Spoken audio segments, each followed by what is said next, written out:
सोमवार अगर करते हो या कोई भी उद्यापन आप करते हो, चाहे चतुर्थी का उद्यापन करो, चाहे चौथ का उद्यापन करो, चाहे तीज का उद्यापन करो, चाहे गणगौर का उद्यापन करो, जिस उद्यापन को माताएं करती हैं उस उद्यापन का एक नियम शिव महापुराण कहती है कि उस उद्यापन में कभी भी अपनी बहन बेटी को गिनना नहीं चाहिए। क्यों? क्योंकि बहन बेटियां तो उस उद्यापन में आएंगी पर वो दान लेने की हकदार नहीं होती, क्योंकि हमने बहन बेटी का खुद दान किया है। किया कि नहीं किया? कन्या दान जब हमने दान किया, कई माताएं कहती हैं हम तो हमारी बहन बेटी को दान दे देंगे, हमारी बहन बेटी को, वो तेरुंडा होता है ना, तेरा सामान बांटते हैं संक्रांति पे, तेरुंडा तक बहन बेटी को दे दिए, हम तो तेरुंडा हमारी बहन बेटी को दे देंगे, वो दान ले लेगी। तो बहन बेटियां क्या दान लेने की हकदार है? आप बहन बेटियां बैठी हो, ईमानदारी से बोला, आप मायके से दान देती हो क्या? दान लेने का हक आपका नहीं है। आप मायके से दान नहीं, आप आपका हक लेती हो। दान नहीं है, हक ले रहे हो।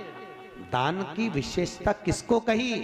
संकट सोमवार का उद्यापन करो, वैभव लक्ष्मी का उद्यापन करो, 16 सोमवार का उद्यापन करो, तो अपने घर की नारियों को छोड़कर दूसरों को गिनो। क्यों? जब हम दूसरे को एक लोटा देंगे, नारियल देंगे, कुछ देंगे तो वो दान कहलाएगा। हम अपने वालों को देंगे तो वो तो घर की घर में चले गया और वो भोग अगर हमारे करने में आ गया। राजा अम्बरीश की कथा, राजा अम्बरीश की कथा सुनी भागवत में? एक गाय का दान राजा अम्बरीश ने दे दिया।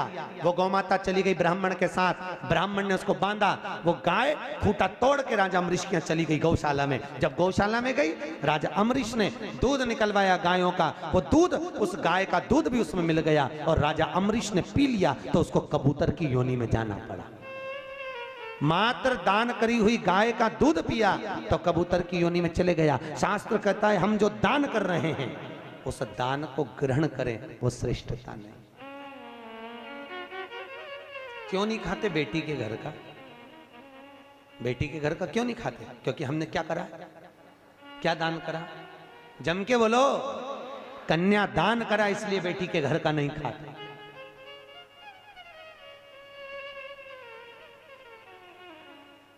भैया नीरज भैया, कई जगह हम भंडारों में जाते हैं तो वहां लोग कहते हैं हमारी तरफ से भंडारे में 1 पीपा घी का दान। क्या बोलते हैं? 1 पीपा घी का दान।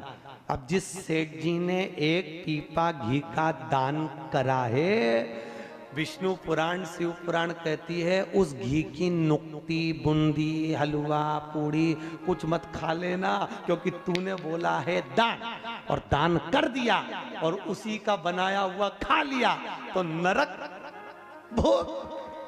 भोगना पड़ेगा।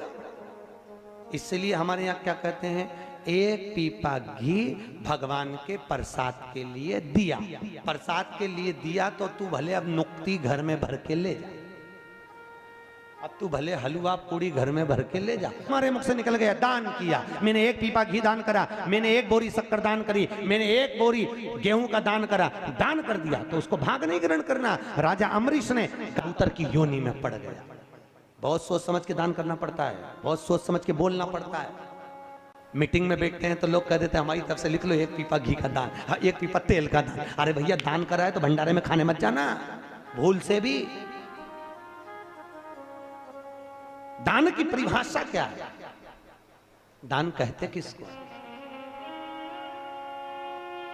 सबसे प्रबल दान कौन सा होता है? सबसे प्रबल दान कौन सा? बोलो तो। अव्रत दान। कौन सा दान? अव्रत। अव्रत दान मालूम है कौन सा होता है? जब घर के बहू के घर में डिलीवरी हो रही हो और बच्चा होने के बाद, चाहे लड़का हो चाहे लड़की हो, उसका नाल कटे उससे पहले जो दान दिया जाए, भले 1 मुट्ठी चावल दे दो चाहे 1 मुट्ठी गेहूं दे दो, नाल कटने से पहले, बस वो दान अमर दान कहलाता है, वो कभी छिन्न नहीं हो सकता। उसको कहते अव्रत दान। की कोई परिभाषा ही नहीं है, वो दान प्रबल दान है, उस दान की प्रखरता।